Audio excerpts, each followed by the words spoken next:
हवा जब फेफड़ों से निकलती है और नरखरे से गुजरते हुए आवाज के तारों में इरताश पैदा करती है, और इस मौके पर जबान के किनारे को ऊपर वाली दाढ़ के किनारों पर लगाते हैं और जबान का पिछला हिस्सा ऊपर की तरफ है। इस तरह जात को मोटा या पुर अदा किया जाता है। अब तस्वीर पर गौर करते हैं कि जात के तलफ्फुज के वक्त जबान की क्या हालत होती है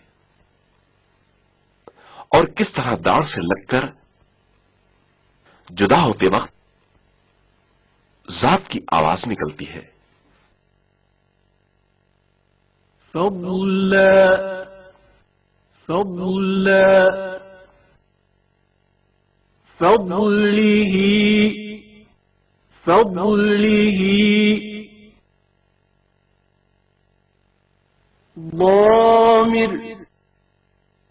ضامر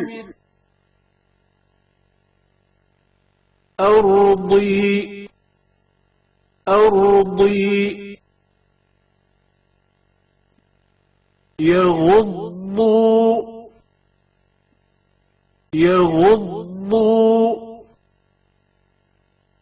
ولا الضالين